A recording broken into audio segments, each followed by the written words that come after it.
नमस्कार दोस्तों, मैं हूं बिट्टू कुमार और मेरे यूट्यूब चैनल में आपका स्वागत है। दोस्तों, एक बड़ी खबर, एक बड़ी अपडेट आज हम आपको देने जा रहे हैं बीपीएससी शिक्षक भर्ती को लेकर। यहाँ पे देख सकते हैं कि शिक्षक बहाली मई में आवेदन तो नवंबर में रिजल्ट आएगा।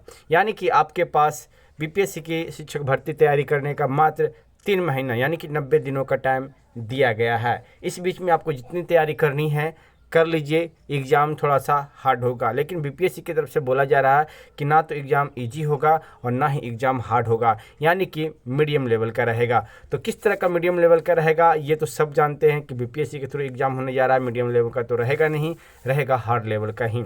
कैंडिडेट सभी रिक्तियों के लिए एक ही आवेदन करेंगे, यानी कि जितने रिक्ति हैं सब पे सिर्फ ओनली एक ही आवेदन हो सकता है। प्रमुख बातें क्या हैं वो आपको हम बताने वाले हैं। इन पदों के लिए होंगे आवेदन, यहाँ पे देख सकते हैं। प्राथमिक शिक्षक के लिए 79,943 के लिए होगा। माध्यमिक शिक्षक के लिए 32,916 होगा। उच्च माध्यमिक शिक्षक के लिए 57,602 होगा। और कुल पदों की संख्या जो होगा वो 1,70,461 होगा। योग्यता क्या है तो प्राथमिक, इंटरमीडिएट, सीटेट, बीटेट या डिप्लोमा आपके पास होना चाहिए प्राथमिक के लिए। फिर दूसरा है माध्यमिक के लिए स्नातक, एसटीटी क्वालिफाई है, जो पता नहीं क्या लिखा हुआ है यहाँ पे, वो होना चाहिए। उच्च माध्यमिक के लिए स्नातकोत्तर, एसटीटी व बीएड होना चाहिए। यहाँ पे शायद बीएड ही है, एसटीटी व बीएड होना चाहिए। माध्यमिक के लिए कक्षा 9 एवं 10 के संबंधित विषय के चैप्टर प्रश्नों का स्तर स्नातक होना चाहिए। तो चलिए इस खबर को विस्तार से देखते हैं। जो लोग चैनल पर नए जुड़े हैं एक बार चैनल को सब्सक्राइब जरूर कर लीजिएगा, बेल आइकन को भी प्रेस जरूर कर लीजिएगा। ये खबर दैनिक भास्कर के द्वारा मेन पृष्ठ पर प्रकाशित किया गया है। डेट भी देखिए यहाँ पे मेंशन किया हुआ है।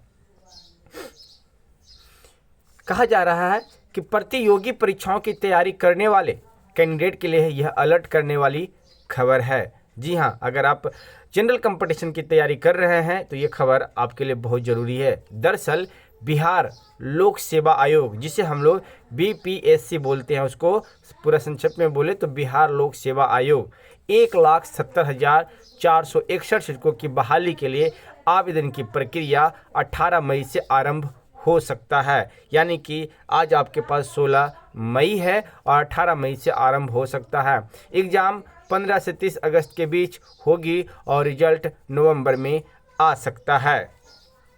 कैंडिडेट प्राथमिक, माध्यमिक और उच्च माध्यमिक शिक्षकों की रिक्तियों के लिए एक ही आवेदन करेंगे, यानी कि जितने भी पद दिए हैं उसमें से मात्र आपको एक ही आवेदन करना होगा। यदि कोई कैंडिडेट योग्यता रखते हैं तो वो 2 या 3 पदों के लिए विकल्प दे सकते हैं। माने आप 1 to 5 या 1 to 8 के लिए योग्यता रखते हैं तो उसमें फॉर्म भर सकते हैं। 9th-10th के लिए योग्यता रखते हैं तो उसमें भी फॉर्म भर सकते हैं। और 11th-12th की योग्यता रखते हैं तो उसमें भी फॉर्म भर सकते हैं। यानी कि आपके पास ऑप्शन है तीनों का। अगर आप अर्हता पूरा करते हैं, योग्यता रखते हैं तो तीनों में आप फॉर्म अप्लाई कर सकते हैं, यानी कि आपको छूट दी गई है। एग्ज़ाम अलग अलग डेटों में होगा, ना कि एक साथ होगा। कोई एग्ज़ाम मिस नहीं होगा। आप 1 to 8, 6 to 8, 9 to 8, 9 to 10th और 11 to 12th भर सकते हैं।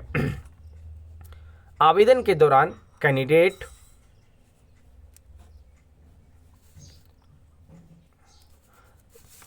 कैंडिडेट को अंगुलियों के निशान देने होंगे, यानी कि बायोमेट्रिक सिस्टम होगा सेंटर पे उस समय, नहीं आवेदन के समय। और वहाँ पे भी आपको उस जो अंगूठा आप दिखाइएगा वहाँ आपको मिलान किया जाएगा। इसका सत्यापन परीक्षा केंद्र पर किया जाएगा। जैसे अभी हम आपको बोले आप फॉर्म भरिएगा तो उस समय अंगूठा का निशान आपसे लेगा और फिर इसका सत्यापन यानी कि वेरिफिकेशन जब आप एग्ज़ाम देने जाइएगा तो उस समय आपको कराया जाएगा। सोमवार को यह जानकारी बीपीएससी के अध्यक्ष अतुल प्रसाद ने प्रेस कॉन्फ्रेंस कर दी है। यानी कि कल मीटिंग थी और मीटिंग में ही ये सारा क्लियर प्रेस कॉन्फ्रेंस के माध्यम से सारे को बताया गया है। भाषा में 30 अंक जरूरी है। जी हाँ, 100 नंबर का आपका भाषा होगा, जिसमें 25 नंबर का ये रहेगा इंग्लिश का रहेगा और 75 नंबर का हिंदी रहेगा। दोनों मिला के आपको 30 नंबर लाना है, कोई एक सब्जेक्ट से नहीं, दोनों। अगर मान लिया जाए कि इंग्लिश में आपका 0 नंबर है और हिंदी में आपको 30 या 31 नंबर है तो फिर भी आप क्वालिफाई हैं। ऐसा नहीं है कि मेरा इंग्लिश में नहीं आया, इंग्लिश में हम फेल हो गए तो जरूरी हमको फेल हो गया, नहीं। भाषा में दोनों सब्जेक्टों को मिलाकर, इंग्लिश और हिंदी मिलाकर आपको 30 नंबर लाना जरूरी है। 100 अंकों के भाषा पत्र यानी कि पेपर 1 में अंग्रेजी से 25 और हिंदी या बांग्ला या उर्दू या 75 अंकों के जो प्रश्न होंगे। यहाँ पे देखिए हिंदी, बांग्ला, उर्दू तीनों को एक नहीं समझिएगा, तीनों जो लैंग्वेज आप सिलेक्ट करना चाहते हैं, अगर हिंदी सेलेक्ट करना चाहते हैं तो हिंदी होगा, बांग्ला सेलेक्ट करना चाहते हैं तो बांग्ला होगा, ये जो उर्दू के हैं उनको उर्दू लैंग्वेज अच्छा लगता है, जो उर्दू सेलेक्ट करेंगे उनका। लेकिन इसमें इंग्लिश कंपलसरी सबके लिए है, हिंदी या बांग्ला या उर्दू तीनों के लिए। सबके 75% अंकों के प्रश्न होंगे। अंग्रेजी की समान समझ पर आधारित प्रश्न के जवाब सभी को देने हैं, यानी कि जो इंग्लिश का जो प्रश्न होगा वो समझ पर आधारित होगा। दूसरे भाग में हिंदी, बांग्ला या उर्दू में किसी एक से संबंधित प्रश्नों के जवाब देने होंगे। कैंडिडेट को न्यूनतम अर्हतांक यानी कि क्वालिफाइंग 30 अंक अनिवार्य रूप से प्राप्त करना है, यानी कि 100 में 30 नंबर आपको लाना बहुत जरूरी है। इससे कम अंक होने पर कैंडिडेट मेधा सूची में शामिल नहीं हो पाएंगे। आयोग के अध्यक्ष ने स्पष्ट किया है कि 30 अंक संयुक्त रूप से प्राप्त करने हैं, यानी कि 100 में अगर 30 नंबर आप नहीं लाते हैं तो सेकंड पेपर का तो एग्ज़ाम होगा, लेकिन उसका कॉपी ही आपका चेक नहीं किया जाएगा जब तक आप इसमें क्वालिफाई नहीं होइएगा। तो ये जो सिर्फ एग्ज़ाम है भाषा का वो क्वालिफाइंग है, इसमें आपको अगर 30 लाना है, अगर आप 60 भी ले आएँ तो इससे कोई फ़ायदा भी नहीं होगा, कोई हानि भी नहीं होने जाएगा। अगर 30 से कम लाते हैं तो हानि होगा, अगर 31 नंबर भी लाते हैं तो इससे कोई फ़ायदा भी नहीं होगा, सिर्फ पासिंग कहलाइएगा। इसलिए इस 100 नंबर का जो मारिएगा अब देख के मारिएगा, क्योंकि इसमें निगेटिव मार्किंग है। यदि किसी कैंडिडेट ने हिंदी, उर्दू या बांग्ला में ही 30 अंक प्राप्त कर लिया तो वह क्वालिफाई समझा जाएगा। ये अंक मेधा सूची के निर्माण में शामिल नहीं किए जाएंगे। अध्यक्ष ने बताया कि मेधा सूची पेपर 2 समान ज्ञान के 150 अंकों के आधार पर तैयार होगी। पेपर 2 में गलत जवाब पर 1/4 अंक कटेंगे, यानी कि 1/4 अंक काटे जाएंगे, यानी कि 4 गलती में आपका 1 अंक या 4 गलती पे 1 नंबर आपका कट जाएगा। बायोमेट्रिक अटेंडेंस बनेगा। कैंडिडेट से आवेदन के साथ ही अंगुलियों के निशान लिए जाएंगे। इसका सत्यापन आधार के साथ साथ परीक्षा केंद्र पर बायोमेट्रिक अटेंडेंस से होगा। यदि केंद्र पर किसी कैंडिडेट का बायोमेट्रिक निशान मैच नहीं करेगा तो परीक्षा से वो वंचित हो जाएंगे। अब देखिए प्रमुख बातें क्या है वो हम आपको बताने जा रहे हैं। निर्धारित योग्यता होने पर एक ही आवेदन से तीनों पदों की परीक्षा से अभ्यर्थी होंगे शामिल, यानी कि जो योग्यता आप रखते हैं निर्धारित होने के लिए उसमें एक ही आवेदन से तीनों परीक्षा में शामिल हो जाएंगे। क्वालिफाइंग पेपर 1 भाषा, प्राथमिक, माध्यमिक और उच्च माध्यमिक के लिए एक ही रहेगा, यानी कि तीनों के लिए जो प्राथमिक, माध्यमिक, उच्च माध्यमिक के हैं तीनों का भाषा एक ही रहेगा। दोनों पेपर के प्रश्न पत्र बहुविकल्प वाले वस्तुनिष्ठ होंगे। OMR शीट पर देना होगा जवाब आपको।